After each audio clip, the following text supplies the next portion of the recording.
Good morning मेरे प्यारे प्यारे बच्चों। चलो आज हम लोग सॉल्व करते हैं MCQs of D and F block elements. प्यारे बच्चों, यहाँ पर जो मैंने क्वेश्चन लिया हुआ है ये सभी जेके बॉस के क्वेश्चन हैं, सीबीएसई के क्वेश्चन हैं और कुछ आपके नीट के भी क्वेश्चन हमने यहाँ पर इजी क्वेश्चन यहाँ पे ऐड कर रखा है। ठीक है, तो सभी बच्चे इस वीडियो को अच्छे से वॉच करना और हर क्वेश्चन का करेक्ट आंसर क्या होगा समझने की कोशिश करना। बच्चा यहाँ पर कुछ क्वेश्चन तो आपको 1 मार्क्स के दिखेंगे, कुछ क्वेश्चन आपको 2 मार्क्स के भी दिखेंगे। तो यहाँ ये वीडियो देखने के बाद आपका 2 मार्क्स तक का क्वेश्चन क्लियर हो जाएगा। ठीक है, तो चलिए शुरू करते हैं। पहला क्वेश्चन कहता है the maximum oxidation state of osmium. Osmium की मैक्सिमम ऑक्सीडेशन स्टेट क्या होगी? ठीक है, देखिए ऑस्मियम को रिप्रेजेंट किया जाता है OS से। ठीक है, ये ट्रांजिशन एलिमेंट्स है और एक एलिमेंट होता है दैट इज रुथेनियम जिसको RU से रिप्रेजेंट किया जाता है। ये दोनों एलिमेंट ट्रांजिशन एलिमेंट्स है और ये अपनी मैक्सिमम ऑक्सीडेशन स्टेट +8 शो करता है। पूरे पेरियोडिक टेबल में ये ऑस्मियम और ये रुथेनियम दो एलिमेंट है जो अपनी हाईएस्ट ऑक्सीडेशन स्टेट +8 शो करता है। अगर मैं अदर एलिमेंट की बात करूं, लाइक Mn की बात करूं, मैंगनीज की बात करूं, तो ये अपनी हाईएस्ट ऑक्सीडेशन स्टेट +7 शो करता है। याद होना चाहिए, कुछ एलिमेंट की ऑक्सीडेशन स्टेट हमेशा याद होनी चाहिए आपको।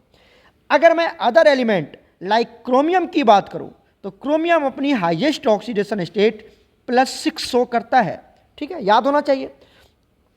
और भी एलिमेंट ले लो, जैसे हम बात करते हैं स्कैंडियम, तो स्कैंडियम अपनी हाईएस्ट ऑक्सीडेशन स्टेट +3 शो करता है और यही इसका एक ऑक्सीडेशन स्टेट होता है। यहाँ पर ये पूरा stable inert gas electronic configuration को अचीव कर लेता है स्कैंडियम +3 में, क्योंकि स्कैंडियम का एटॉमिक नंबर होता है 21 और ये अगर 3 इलेक्ट्रॉन को लॉस कर देता है तो ये आ जाता है आर्गन के इलेक्ट्रॉनिक कॉन्फ़िगरेशन में, जिसका एटॉमिक नंबर कितना होता है 18 और ये 18 में कन्वर्ट हो जाता है, जो कि highest stable inert electronic gas configuration है। क्लियर है ना? तो ये आर्गन में अचीव कर लेता है। तो स्कैंडियम हमेशा +3 कांस्टेंट ऑक्सीडेशन स्टेट शो करता है, वेरिएबल ऑक्सीडेशन स्टेट शो नहीं करता है। क्लियर है? यहाँ तक कर लोगे। और भी अगर मैं बात करूँ, जैसे कॉपर की बात किया जाए तो कॉपर अपनी ऑक्सीडेशन स्टेट शो करता है +1 एंड +2। ये दो ऑक्सीडेशन स्टेट शो करता है +1 एंड +2। अगर मैं जिंक की बात करूं तो जिंक हमेशा +2 ऑक्सीडेशन स्टेट शो करता है। क्लियर है? क्लियर है यहाँ तक? तो कुछ एलिमेंट के ऑक्सीडेशन स्टेट आपको हमेशा याद रखना चाहिए। ओके बच्चा, चलते हैं नेक्स्ट क्वेश्चन। अच्छा, पहले इसका आंसर देख लो। सॉरी, इसका आंसर क्या होगा? ऑस्मियम का +8 होगा, ये तो आपको पता चल ही गया। ठीक है, चलते हैं नेक्स्ट क्वेश्चन पर। नेक्स्ट क्वेश्चन देखिए, KMnO4 on heating to red hot gives. अगर आप KMnO4 को हिट करते, ये कितना बार सीबीएसई में भी आया हुआ है, जेके बॉस में भी आता है। देखिए क्या दे रखा है कि अगर आप KMnO4 मतलब पोटासियम परमैंगनेट, इसको आप क्या करते हैं? हिट करते हैं। इसको आप क्या करते हैं? हिट करते हैं। तो जब आप इसको हीट करेंगे, ये पोटासियम परमैंगनेट है। क्या नाम है इसका? पोटासियम परमैंगनेट है ना, जिसका कलर कैसा होता है?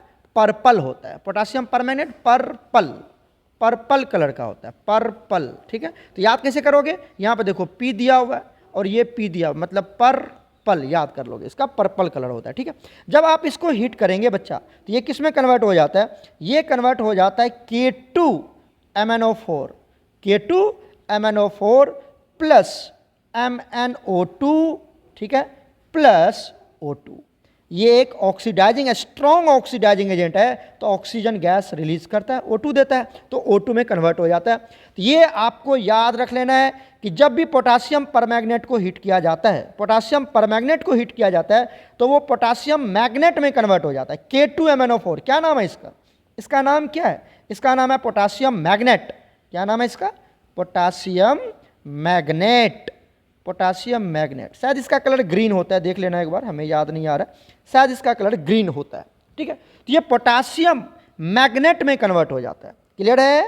और साथ में MnO2 बनाएगा, जहाँ पर Mn पे +4 ऑक्सीडेशन स्टेट होता है और ऑक्सीजन गैस रिलीज करता है क्योंकि ये एक ऑक्सीडाइजिंग एजेंट होता है। जो ऑक्सीडाइजिंग एजेंट होता है वो ऑक्सीजन देता है, वो ऑक्सीजन देता है। तो इसके थ्रू भी आप प्रूव कर सकते हैं कि KMnO4 एक ऑक्सीडाइजिंग एजेंट की तरह यहाँ पर बिहेव करता है। तो इसका करेक्ट आंसर क्या होगा बच्चा? करेक्ट आंसर हो जाएगा K2MnO4। ये option A is correct, option A is correct. दिख रहा है आपको? Option A is correct. चलते हैं नेक्स्ट क्वेश्चन पर। नेक्स्ट क्वेश्चन देखिए, question number 3, which of the following Cu+2 halide, Cu+2 halide is not exist और इज नॉट नन। कौन सा Cu+2 हैलाइड एग्जिस्ट नहीं करता है? कौन सा नहीं करता? देखो, अगर मैं बात करूं CuF2 का, ठीक है, या CuBr2, CuCl2, ऊपर में ले लो Cl2, ठीक है, यहाँ Cl2 ले लेते हैं, यहाँ पर Br2 ले लेते हैं, ठीक है, और यहाँ पर Cui2 ले लेते हैं। देखो, जैसे जैसे आप नीचे, यहाँ पर तो Cu Cu Cu Cu, ये तो कॉमन ही है, इसकी तो बात ही छोड़ दो, ये तो कॉमन ही है। बात करते हैं हम फ्लोरीन, क्लोरीन, ब्रोमीन, आयोडीन। तो बच्चा, फ्लोरीन, क्लोरीन, ब्रोमीन, आयोडीन में ये जो आयोडीन होता है ये स्ट्रॉन्ग रेड्यूसिंग एजेंट होता है। ये क्या होता है? स्ट्रॉन्ग रेड्यूसिंग एजेंट होता है। आपने पढ़ा होगा रेड्यूसिंग एजेंट, अब तो हटा दिया चैप्टर, उसमें था कि बताओ HF, HCl, HBr और HI में कौन अच्छा रेड्यूसिंग एजेंट है? कौन होगा? HI स्ट्रॉन्ग रेड्यूसिंग एजेंट है। HI क्या है? Strong reducing agent. ऐसा क्यों? क्योंकि देखो, सब में H H H H E है ना, सब में H H E है। तो फ्लोरीन, क्लोरीन, ब्रोमीन, आयोडीन में सबसे अच्छा रेड्यूसिंग एजेंट कौन होता है? आयोडीन होता है। याद रखना, स्ट्रॉन्ग रेड्यूसिंग एजेंट होता है आयोडीन। अब ये आयोडीन करता क्या है? यहाँ पे देखो, जब ये रेड्यूसिंग एजेंट है तो यहाँ पर जो Cui2 है, Cui2 आयोडीन पे कितना चार्ज होता है? इसको इसे ब्रेक कर दो। आयोडीन पे कितना चार्ज होगा? ग्रुप 17 का तो -1। 2 आयोडीन पे कितना होगा? इस टोटल पे कितना चार्ज होगा?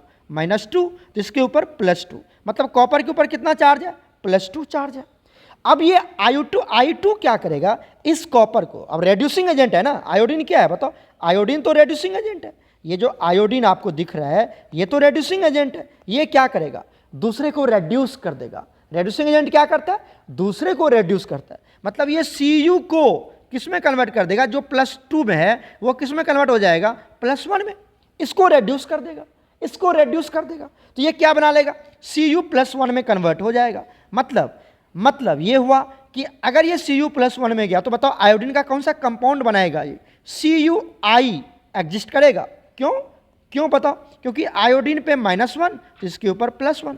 देखो, ब्रेक करके हम देखते हैं। तो इस तरह से ये क्या हो जाता है? Cui में कन्वर्ट हो जाता है और Cui2 एग्जिस्ट नहीं करता है, क्योंकि यहाँ पे क्या हो रहा है? वो रेड्यूस हो रहा है। खुद को क्या कर दिया? इसको क्या कर दिया? रेड्यूस कर दिया। क्यों? आयोडीन इसको रेड्यूस कर दिया, क्योंकि आयोडीन स्ट्रॉन्ग रेड्यूसिंग एजेंट है। तो यहाँ पर Cui2 एग्जिस्ट नहीं करेगा, क्योंकि आयोडीन I2 एक स्ट्रॉन्ग रेड्यूसिंग एजेंट है। यहाँ पर Cui2 में जो कॉपर के ऊपर +2 चार्ज है, इसको वो रेड्यूस करके Cu+1 दैट इज Cui में कन्वर्ट कर देगा। समझे? तो Cui2 एग्जिस्ट नहीं करेगा, Cui एग्जिस्ट करेगा। समझ में आ गया बात? तो ये Cui2 नहीं बनेगा, जबकि Br2 वाला बनेगा, Cl2 वाला बनेगा, F2 वाला बनेगा। तो करेक्ट आंसर क्या होगा जो नहीं बनेगा बताओ? वो होगा बी ऑप्शन। क्लियर है ना? चलते हैं आगे। Question number 4, in the 2 tetrahedral structure of dichromate ion. Dichromate ion का स्ट्रक्चर बताओ। एक होता है पोटाशियम डाइक्रोमेट, याद है ना आपको? पोटाशियम डाइक्रोमेट क्या होता है? K2Cr2O7, ठीक है सर, ये पोटाशियम डाइक्रोमेट है। अगर मैं इसको K2 को बाहर निकाल दूं तो क्या बन के जाएगा? 2K+, मतलब 2 प्लस चार्ज हट गया, तो इसके ऊपर क्या आएगा बताओ? इसके ऊपर क्या आएगा? Cr2O7 -2 आएगा, +2 चला गया। अरे एक पोटाशियम पे +1 तो 2 पोटाशियम पे +2, तो ये बन जाएगा। इसको बोलते हैं डाइक्रोमेट आयन। क्या बोलते हैं इसको? डाइक्रोमेट, लिख लोगे आयन, ठीक है, ये डाइक्रोमेट आयन है। अब डाइक्रोमेट आयन का स्ट्रक्चर बनाओ। ये तो आपको पता ही होगा, डाइक्रोमेट आयन टेट्राहेड्रल स्ट्रक्चर में जाएगा। कैसे? एक क्रोमियम यहाँ, एक क्रोमियम यहाँ, ठीक है सर। इसके बीच में क्या लगा दिया हमने, ऑक्सीजन, या तुम ऐसे भी लगा दो जैसे मन वैसे तुम लगा दो यहाँ पर ऑक्सीजन, ठीक है, और ये ऑक्सीजन, ठीक है, पहला लग गया।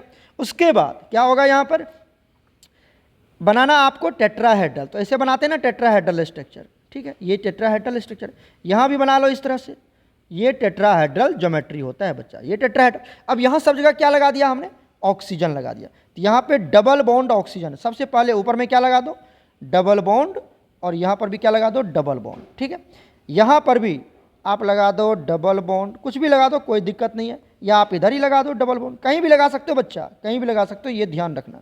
यहाँ पे डबल बॉन्ड लगा दिया, और इसके साथ किसको लगा दिया हमने, बताइए, ऑक्सीजन को, तो एक ऑक्सीजन यहाँ, एक ऑक्सीजन यहाँ, एक ऑक्सीजन यहाँ, ठीक है, एक ऑक्सीजन यहाँ, एक ऑक्सीजन यहाँ, और एक ऑक्सीजन यहाँ। देखो कितना ऑक्सीजन हो गया, इसको भी हटा देते हैं, ये वाला ऑक्सीजन इसको भी रेड से ही कर दो, ये ऑक्सीजन, बताओ कितना ऑक्सीजन हो गया।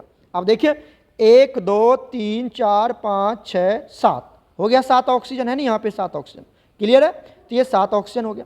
अब देखो यहाँ पर बच्चा कि एक ऑक्सीजन पे क्योंकि डाइक्रोमेट आयन है ना, तो माइनस चार्ज भी आएगा, तो इसके ऊपर आएगा माइनस चार्ज, जहाँ पर ऑक्सीजन सिंगल बॉन्ड में जाता है उसके ऊपर माइनस चार्ज आएगा, क्लियर है, तो ये डाइक्रोमेट आयन का टेट्राहेड्रल स्ट्रक्चर है, क्लियर हो गया यहाँ तक, क्लियर है। अब देखिए यहाँ पर क्या है, यहाँ पर आप देखेंगे कौन सा वाला में, ये वाला, यहाँ पर ये इस वाला में, यहाँ पर रेजोनेंस स्टेबल होगा, क्यों रेजोनेंस होगा, क्योंकि यहाँ पर पाई बॉन्ड है, उसके बाद सिग्मा बॉन्ड है, उसके बाद निगेटिव चार्ज है, तो रेजोनेंस होगा, क्योंकि ये कॉन्जुगेशन शो करता है, तो यहाँ पे रेजोनेंस होगा, ठीक है। तो रेजोनेंस की वजह से ये वाला बॉन्ड, ये वाला बॉन्ड, ये वाला बॉन्ड, तीनों का लेंथ अप्रॉक्सीमेटली इक्वल हो जाता है। जब रेजोनेटिंग स्ट्रक्चर ड्रॉ करते हैं तो तीनों का लेंथ इक्वल हो जाता है। ज़्यादा डेप्थ में मत जाओ, इतना बात समझ लो। जस्ट लाइक इस क्रोमियम की बात करें तो यहाँ पर भी क्या है, पाई बॉन्ड है, यहाँ पे सिग्मा बॉन्ड है, और ये निगेटिव चार्ज है, तो रेजोनेंस होगा यहाँ पर, और जिसकी वजह से यहाँ पर क्या होगा, ये ऑक्सीजन और ये ऑक्सीजन और ये ऑक्सीजन में क्या होगा, रेजोनेंस होगा, रेजोनेंस होगा, और तीनों का बॉन्ड क्या हो जाएगा, इक्विवेलेंट हो जाएगा। मतलब ये CRO बॉन्ड, CRO बॉन्ड, ये CRO बॉन्ड और ये CRO बॉन्ड, कितना CR बॉन्ड हो गया बताओ, 3 CR बॉन्ड। उसके बाद देखो ये CRO बॉन्ड, अरे CRO, और ये बॉन्ड है ना, ये बॉन्ड, ये CRO बॉन्ड, ठीक है, और ये CRO बॉन्ड क्या होगा, तीनों इक्विवेलेंट हो जाएगा, तीनों क्या हो जाएगा, इक्विवेलेंट। ये जो हो, ये जो आप देख रहे हैं, ये जो बीच में देख रहे हैं, ये वाला, ये ब्रिज वाला जो ऑक्सीजन है, ये ब्रिज वाला जो ऑक्सीजन है, इसमें कोई फर्क नहीं पड़ेगा, यहाँ पे रेजोनेंस नहीं होगा, ठीक है ना, ये रेजोनेंस शो नहीं करेगा बच्चा, क्लियर है, ये रेजोनेंस शो नहीं करेगा। तो कितने CRO बॉन्ड हुए बताइए, कितना CRO बॉन्ड हुआ बताओ जल्दी से बताओ, पता चला 6 CR बॉन्ड हो गया, एक यहाँ पर हो गया, दूसरा यहाँ पर हो गया, तीसरा यहाँ पर हो गया, चौथा यहाँ पर हो गया, पांचवा ये हो गया, छठा ये हो गया। तो ये CRO बॉन्ड जो है इक्विवेलेंट लेंथ का हो जाता है, इक्विवेलेंट लेंथ का हो जाता है। तो 6 CRO bond are equivalent in length, तो 6 CRO बॉन्ड क्या हो जाएगा, इक्विवेलेंट इन लेंथ। क्यों ड्यू टू ये रेजोनेंस, सॉरी हाइब्रिडेशन बोल रहा था, ड्यू टू रेजोनेंस। क्लियर है, यहां तक हमने बता दिया कौन कौन सा बॉन्ड रेजोनेंस में पार्टिसिपेट करेगा और किसकी लेंथ इक्विवेलेंट हो जाएगी। ये वाला जो है बच्चा, ये वाला बॉन्ड और ये वाला CRO बॉन्ड रेजोनेंस में पार्टिसिपेट नहीं करेगा, याद रखना। क्लियर हो गया ना, चलते हैं आगे बच्चा। नेक्स्ट क्वेश्चन देखिए, 5th क्या कहता है, विच of the following ion has electronic configuration, क्या दिया हुआ है, 3D नहीं, यहाँ पर होगा आपका 3D6, क्या होगा 3D6, मतलब 3D6 इलेक्ट्रॉनिक कॉन्फ़िगरेशन, इसमें से कौन सा एलिमेंट का होगा ये पता करना है आपको। क्लियर है, 3D6। तो देखो सबसे पहले हम ले लेते हैं निकल, क्या दे रखा है हमारे पास, पहला दे रखा है, एक सेकेंड, पहला दे रखा है आपको निकल, ठीक है, निकल +3। बताओ निकल का एटॉमिक नंबर कितना होता है, 28, ठीक है, निकल का 28।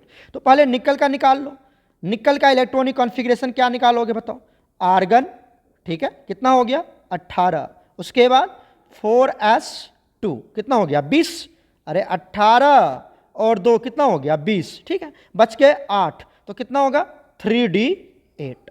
ठीक है, लिख दिया, ये हो गया ना 18, जोड़ दो सबको। अब आपको निकल का थोड़ी पूछ रहा है, आपसे पूछ रहा है निकल +3, मतलब 3 इलेक्ट्रॉन को लॉस करना। तो 3 इलेक्ट्रॉन कहां से लॉस करेगा, देखो यहां से 2 इलेक्ट्रॉन जाएगा, यहां से कितना जाएगा 2 इलेक्ट्रॉन ये लॉस करेगा, और यहां से 1 इलेक्ट्रॉन जाएगा। ठीक है, यहां से 1 इलेक्ट्रॉन जाएगा, तो 3 इलेक्ट्रॉन चला गया, क्योंकि आपको निकल +3 में न जाना है जी। तो +3 मतलब 3 इलेक्ट्रॉन को लॉस किया, तो 2 इलेक्ट्रॉन यहां से, ठीक है, और 1 इलेक्ट्रॉन यहां से, 1 इलेक्ट्रॉन यहां से। क्लियर हो गया? चलो बताओ क्या बनेगा, Ni+3 क्या बनेगा बताओ, आर्गन। ठीक है सर, ये 18 हो गया। 4s में अब तो 0 इलेक्ट्रॉन बचे, क्योंकि 2 इलेक्ट्रॉन था, 2 इलेक्ट्रॉन चला गया। अब यहां पर कितना बने 3d7, तो 3d7 आ गया। आपसे पूछ रहा है 3d6, क्या पूछ रहा है बताओ, 3d6 होनी चाहिए, तो निकल नहीं होगा, निकल बताओ नहीं होगा, करेक्ट ऑप्शन। ठीक है, अब बात कर लेते हैं कोबाल्ट, बताओ जल्दी से, कोबाल्ट का एटॉमिक नंबर कितना होता है, कोबाल्ट का होता है 27। ठीक है, बताओ, और जाना किसमें +3 में, तो पहले हम कोबाल्ट का निकाल लेते हैं। कोबाल्ट का 27, क्या निकालोगे इलेक्ट्रॉनिक कॉन्फ़िगरेशन, आर्गन। ठीक है, हो गया 18, यहां पर 4s2 हो गया 20 और 3d7। ठीक है सर, अब ये हो गया कोबाल्ट का इलेक्ट्रॉनिक कॉन्फ़िगरेशन। आपसे पूछ किसका रहा है, कोबाल्ट +3 पूछ रहा है, तो आ जाओ +3 में चलते हैं, +3 में चलते हैं। कोबाल्ट +3 मतलब 3 इलेक्ट्रॉन लॉस करेगा, तो 2 इलेक्ट्रॉन तो यहां से चला जाएगा, है ना, ये 2 इलेक्ट्रॉन को लॉस कर दिया। क्लियर हो गया, और 1 इलेक्ट्रॉन यहां से जाएगा, 1 इलेक्ट्रॉन यहां से जाएगा, 1 इलेक्ट्रॉन। तो बताओ क्या बन गया यहां से, आर्गन 18, 4s 0 और 3d, एक चला गया तो 3d6, तो आ गया ना 3d6, तो 3d6 आपको मिल चुका है, मतलब cobalt is correct answer. Cobalt +3 का इलेक्ट्रॉनिक कॉन्फ़िगरेशन क्या होगा, 3d6 होगा। ठीक है, तो कोबाल्ट होगा। अब आप आगे भी चेक कर सकते हैं, Mn+3 नहीं होगा और Mn+2 नहीं होगा, ये मैं आपके ऊपर छोड़ रहा हूं, आप इसका भी आंसर चेक कर लेना। ठीक है, चलते हैं नेक्स्ट क्वेश्चन पर। नेक्स्ट देखिए question number 6, which of the following transition metals does not show variable oxidation state, कौन एलिमेंट वेरिएबल ऑक्सीडेशन स्टेट नहीं शो करता है ट्रांजिशन, अभी तो बताया था स्कैंडियम, स्कैंडियम का एटॉमिक नंबर 21। ठीक है, अगर आप इसको कन्वर्ट करते हो स्कैंडियम +3 में, तो बताओ यहां पर क्या होगा, अगर इसका इलेक्ट्रॉनिक कॉन्फ़िगरेशन निकालें तो क्या निकलेगा, आर्गन। ठीक है, आर्गन हो गया कितना 18, 4s2 और 3d1, और अगर आप इसको +3 में लेके जा रहे हो तो 3 इलेक्ट्रॉन का लॉस होना है, तो 2 इलेक्ट्रॉन यहां से जाएगा, राइट, और 1 इलेक्ट्रॉन यहां से जाएगा, तो क्या बनेगा बताओ, सिर्फ आर्गन रह जाएगा 18, और यहां पर 4s0 और 3d0, मतलब इसको लिखने की जरूरत नहीं है। तो यही इसका इलेक्ट्रॉनिक कॉन्फ़िगरेशन, सॉरी स्कैंडियम +3 का इलेक्ट्रॉनिक कॉन्फ़िगरेशन क्या होगा, आर्गन 18, और ये कितना में गया सर, +3 ऑक्सीडेशन स्टेट शो किया, मतलब ये हमेशा कांस्टेंट है, +3 ही शो करेगा, इसके अलावा कुछ शो नहीं करेगा, ये हमेशा कांस्टेंट ऑक्सीडेशन स्टेट शो करता है, वेरिएबल ऑक्सीडेशन स्टेट शो नहीं करता है। तो आंसर इज बोलो स्कैंडियम। ठीक है, ये तो मैंने आपको बताया था। कॉपर कितना शो करता है बताओ जल्दी से, कॉपर +1 +2, याद है ना, कॉपर कितना शो करता है, +1 +2। क्रोमियम प्लस क्या शो करता है, +1 +2 +3 +4 +5 +6 तक जाता है। टाइटेनियम बताओ, टाइटेनियम +2 +1, देख लेना ये सब +2 +3 शो करता है। ठीक है, स्कैंडियम हमेशा +3 ही शो करता है ऑलवेज। ठीक है, चले आगे चलते हैं। Question number 7, KMnO4 acts as oxidising agent. ठीक है, स्ट्रॉन्ग ऑक्सीडाइजिंग एजेंट है इन अल्कलाइन मीडियम। अच्छा, अल्कलाइन मीडियम दे रखा है, देखो बच्चा KMnO4 तीनों मीडियम में काम करता है, एसिडिक, बेसिक, न्यूट्रल, सब में काम करता है, ये तो पता ही आपको। When alkaline KMnO4 is treated with Ki, potassium iodide के साथ रिएक्शन करवाते हैं, तो iodide minus ion is oxidise to, iodide minus ion is oxidise to, किस में ऑक्सीडाइज हो जाएगा। अब आप समझिए यहां से बात कि हम बात कर रहे हैं KMnO4 की बात कर रहे हैं ना, तो ये ऑल मीडियम में काम करता है क्योंकि ये स्ट्रॉन्गेस्ट ऑक्सीडाइजिंग एजेंट है ना, स्ट्रॉन्गेस्ट ऑक्सीडाइज। तो ये एसिडिक मीडियम में, किसमें, एसिडिक मीडियम में भी काम करता है, राइट, और बेसिक मीडियम में भी काम करता है।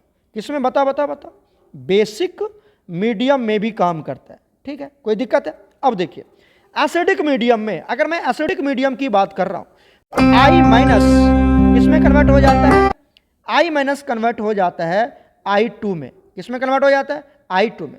जबकि अगर मैं बेसिक मीडियम की बात करूं तो I माइनस कन्वर्ट हो जाता है IO3 माइनस में, IO3 माइनस में। तो ये याद करना पड़ेगा सर आपको, ये याद करना पड़ेगा कि अगर आप एसिडिक मीडियम की बात कर रहे हैं, ठीक है, तो I माइनस कन्वर्ट हो जाता है I2 में, और अगर आप बेसिक मीडियम की बात कर रहे हो तो I माइनस कन्वर्ट हो जाता है IO3 माइनस में। तो ये अल्कालाइन, अच्छा बेसिक को ही बोला जाता है अल्कालाइन, ये भी याद रखना। बेसिक को ही क्या बोला जाता है, अल्कालाइन मीडियम बोला जाता है, बेसिक मीडियम को ही अल्कालाइन मीडियम बोला जाता है। तो क्या हो जाएगा इसका, IO3 माइनस आंसर हो जाएगा। तो यहां पर IO3 माइनस आंसर होगा। क्लियर है, कर लोगे। चलते हैं नेक्स्ट क्वेश्चन पर।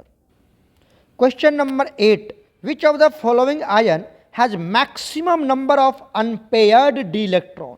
किसमें maximum number of unpaired d electron है, ये पता करना। अच्छा, इसका मतलब सबका निकालना पड़ेगा। पहला देखो क्या है, पहला देखो क्या है, स्कैंडियम है ना। स्कैंडियम का बताओ, सबसे पहले इसी का निकाल लेते हैं। स्कैंडियम +3, अभी तो बताया था इसका 21 होता है, तो ये किस में चला जाएगा, सिर्फ आर्गन में चला जाएगा, और यहाँ पर क्या हो जाएगा 18। बस अभी तो बताया था बच्चा पीछे। तो यहाँ पर कोई अनपेयर्ड इलेक्ट्रॉन नहीं है, तो नो अनपेयर्ड इलेक्ट्रॉन। यहाँ पर नो का मतलब 0 अनपेयर्ड इलेक्ट्रॉन है, 0 अनपेयर्ड इलेक्ट्रॉन, 0 अनपेयर्ड। यहाँ पे कोई अनपेयर्ड, स्कैंडियम +3 के पास कोई भी अनपेयर्ड इलेक्ट्रॉन नहीं है, 0 है। ये डायमैग्नेटिक होगा। ये क्या होगा सर, ये डायमैग्नेटिक होगा, क्योंकि कोई अनपेयर्ड इलेक्ट्रॉन है ही नहीं। जब कोई अनपेयर्ड इलेक्ट्रॉन नहीं है तो वो किस नेचर का होता है, डायमैग्नेटिक। और अगर अनपेयर्ड है तो वो पैरामैग्नेटिक। तो ये डायमैग्नेटिक होता है, ये भी समझ लो, इसी के साथ समझा रहा हूं। नेक्स्ट आता है हमारे पास, देखो क्या दे रखा है, टाइटेनियम +3।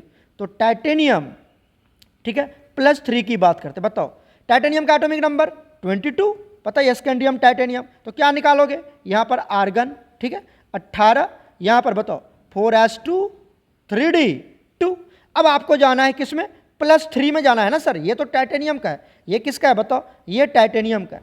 आपको जाना है टाइटेनियम +3 में, बताओ 3 इलेक्ट्रॉन को लॉस करना है। तो क्या करोगे, 2 इलेक्ट्रॉन यहां से जाएगा और 1 इलेक्ट्रॉन यहां से जाएगा, ठीक है, 1 इलेक्ट्रॉन यहां से और 2 इलेक्ट्रॉन यहां से, 3 इलेक्ट्रॉन चला गया। बताइए क्या बनेगा यहां से, आर्गन 18, यहां बनेगा 4s0, उसके बाद 3d1। अच्छा बताओ डी में कितने बॉक्स बनाते हो तुम, डी में बताओ डी में कितने बॉक्स बनाते हो, 5 बॉक्स बनाते हो क्या, बिल्कुल 5 बॉक्स बनाते हैं। तो ये 5 बॉक्स बना दिया हमने, राइट। कितने इलेक्ट्रॉन है यहाँ पर, सिर्फ डी में 1 इलेक्ट्रॉन है, तो 1 इलेक्ट्रॉन है, मतलब इसके पास एक अनपेयर्ड है। टाइटेनियम +3 हैव 1 अनपेयर्ड इलेक्ट्रॉन, एक अनपेयर्ड इलेक्ट्रॉन है, सो इट इज पैरामैग्नेटिक। क्या होगा, ये पैरामैग्नेटिक नेचर का होगा। क्लियर है यहां तक, ये भी क्लियर है। तो टाइटेनियम के पास तो एक ही अनपेयर्ड इलेक्ट्रॉन है, ये बात याद रखना। आपसे मैग्नेटिक नेचर नहीं पूछ रहा है, मैं समझा रहा हूं मैग्नेटिक नेचर। यहां पर आपसे पूछ रहा है कि मैक्सिमम अनपेयर्ड इलेक्ट्रॉन किसके पास होगा। तो स्कैंडियम के पास तो 0 है, स्कैंडियम के पास तो 0 अनपेयर्ड इलेक्ट्रॉन है, यहां पर एक अनपेयर्ड इलेक्ट्रॉन है। बात कर लेते किसकी, वेनेडियम, स्कैंडियम टाइटेनियम वेनेडियम कितना होता है 23, ठीक है। क्या निकालोगे इसका बताओ, आर्गन, ठीक है, यहां पर 18, 4s2 20 और 3d3। अब आप वेनेडियम का थोड़ी पूछ रहा है, आपसे पूछ रहा है वेनेडियम +3 का, ठीक है। यहां पर 23 लिख दो, क्या बनेगा बताओ, आर्गन, ठीक है, यहां पर 18, यहां से कितना इलेक्ट्रॉन जाएगा जल्दी बताओ, यहां से 2 इलेक्ट्रॉन जाएगा, राइट, 2 इलेक्ट्रॉन यहां से जाएगा और 1 इलेक्ट्रॉन यहां से जाएगा, 1 इलेक्ट्रॉन, ठीक है। तो क्या बनेगा 4s0 और 3d2। डी में कितने बॉक्स, डी में तो 5 बॉक्स, ये बना लिया यहां पर, कोई दिक्कत नहीं है, ये बना लिया। कितने अनपेयर्ड इलेक्ट्रॉन है सर, 2 ही तो अनपेयर्ड इलेक्ट्रॉन दिख रहा है डी में, तो 1 2। तो बताइए कितने अनपेयर्ड है यहां पर, वेनेडियम +3 के पास 2 अनपेयर्ड इलेक्ट्रॉन है, 2 अनपेयर्ड इलेक्ट्रॉन है, सो इट इज पैरामैग्नेटिक। ये भी क्या होगा, पैरामैग्नेटिक होगा। ये भी क्लियर हो गया, और इसके पास 2 अनपेयर्ड इलेक्ट्रॉन है। क्लियर है यहां तक। चलिए एक और है लास्ट, उसको भी देख लेते हैं। पहला क्या दिया हुआ है, Fe। आयरन का एटॉमिक नंबर कितना होता है बताओ, 26, ठीक है। क्या निकालोगे इसका बताओ, क्या निकालोगे यहां से, आर्गन 18, 4s2 20 हो गया और 3d6। बहुत बढ़िया सर। अब आयरन का थोड़ी पूछ रहा है आपसे, आपसे पूछ रहा है आयरन +3, किसका पूछ रहा है? आयरन +3। तो बताओ क्या निकालोगे यहां से? बताओ 2 इलेक्ट्रॉन यहां से जाएगा सर, पहले 2 इलेक्ट्रॉन यहां से निकालना, और 3 तो 1 इलेक्ट्रॉन यहां से जाएगा, 1 इलेक्ट्रॉन यहां से जाएगा, कोई दिक्कत नहीं। बताओ क्या बना लेंगे? Argon 18, 4s0, 3d 5। अब यहां पे कितने इलेक्ट्रॉन है? 5। तो बताओ डी में कितने बॉक्स? 5 बॉक्स। 3d का बना रहा हूं ये, 3d 5 का स्ट्रक्चर है। कितने बॉक्स? 5 बॉक्स। इलेक्ट्रॉन कितना है सर?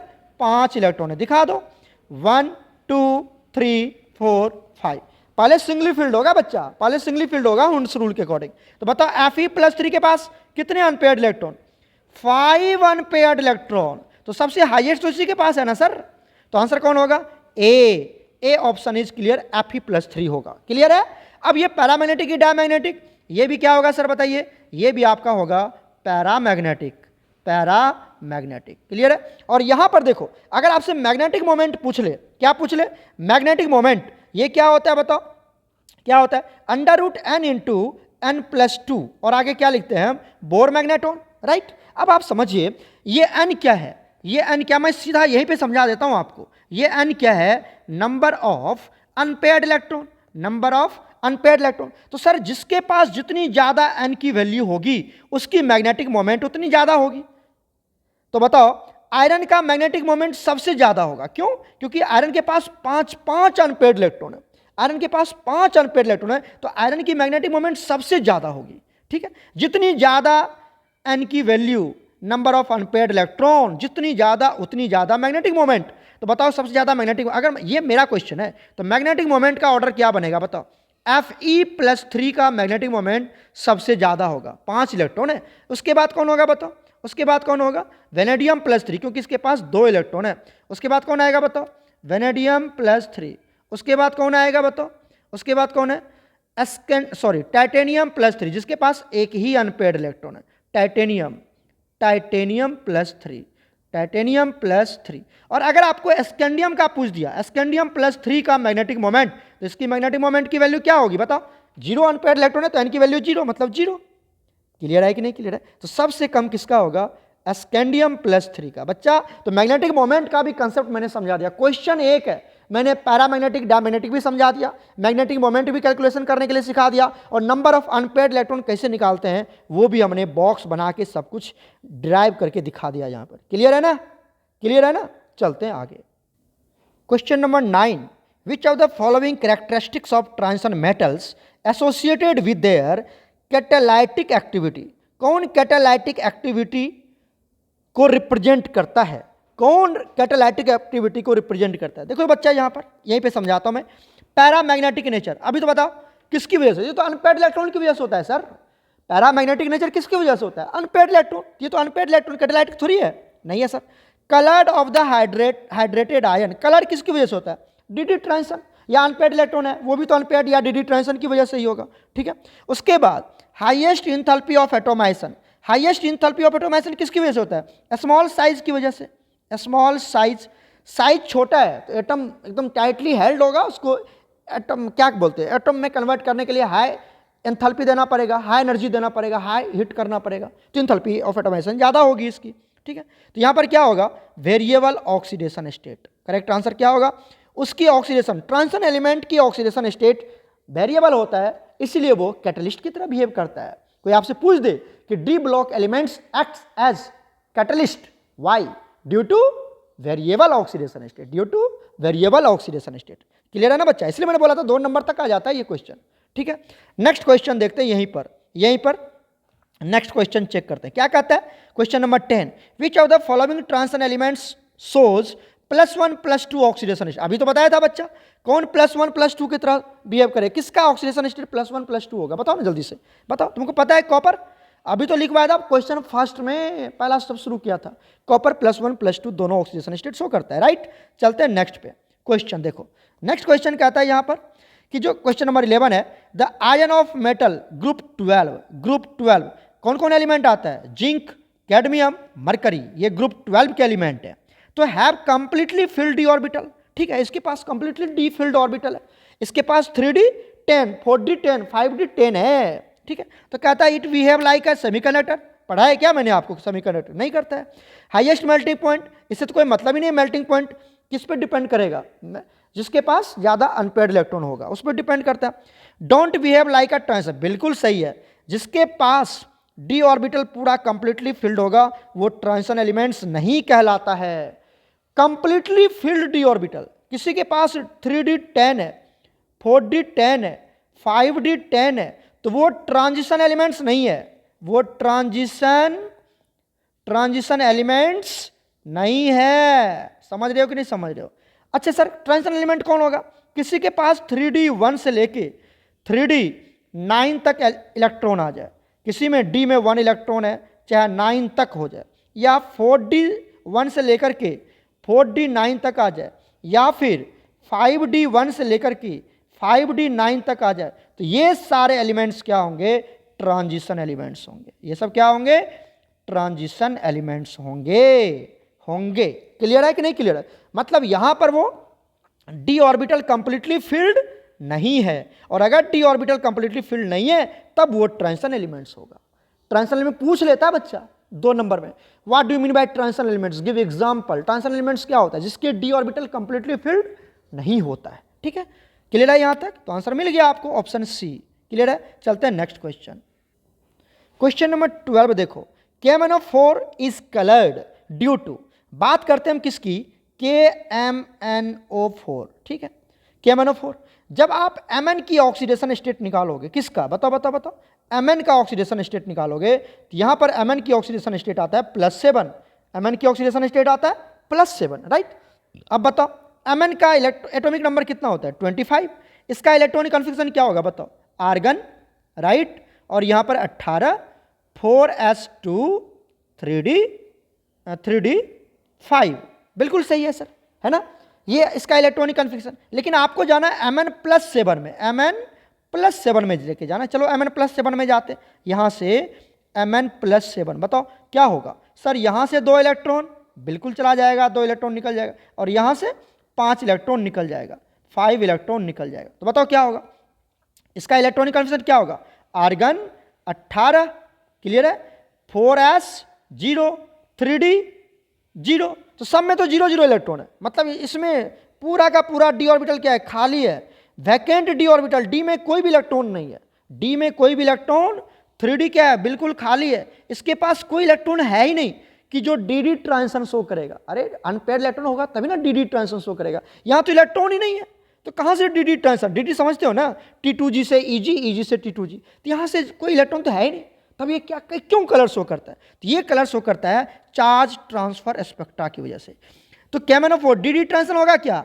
नहीं सर, ये तो होगा ही नहीं, क्योंकि अनपेयर्ड इलेक्ट्रॉन है ही नहीं।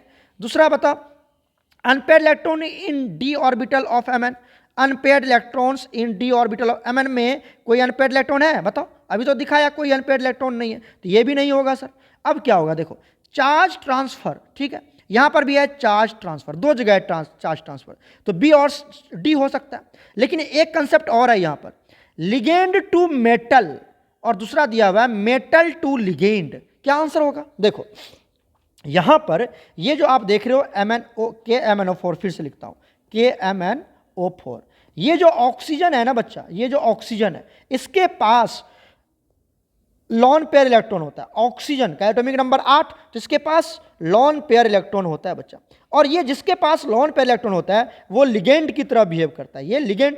और ये जो Mn है ये डी ब्लॉक एलिमेंट्स है, तो ये किसकी तरह बिहेव करेगा? सेंट्रल मेटल एटम की तरह बिहेव करेगा। ठीक है, अब ये पता चल गया। अब आप देखिए क्या करेगा, बताओ। सेंट्रल मेटल एटम, इसके पास क्या है? यही तो है तुम्हारा मैंगनीज, और इसका डी ऑर्बिटल क्या है? बताओ, पूरा का पूरा खाली है, डी इलेक्ट्रॉन में 0, सॉरी डी में 0 इलेक्ट्रॉन, पूरा खाली है, वैकेंट डी ऑर्बिटल है। क्या है? बताओ, वैकेंट डी ऑर्बिटल है। तो क्या होगा बताइए? वैकेंट डी ऑर्बिटल है, तो ये जो ऑक्सीजन है, ये अपनी लॉन पेयर किसको दे देगा? Mn के डी ऑर्बिटल में दे देगा। मतलब ligand to central metal atom, ligand to metal, मतलब लिगेंड टू मेटल। समझ में आया कि नहीं? Ligand to metal, option B is correct. उम्मीद है मैंने आपको अच्छे से समझा पाया होगा। ठीक है, चलते हैं नेक्स्ट क्वेश्चन पर।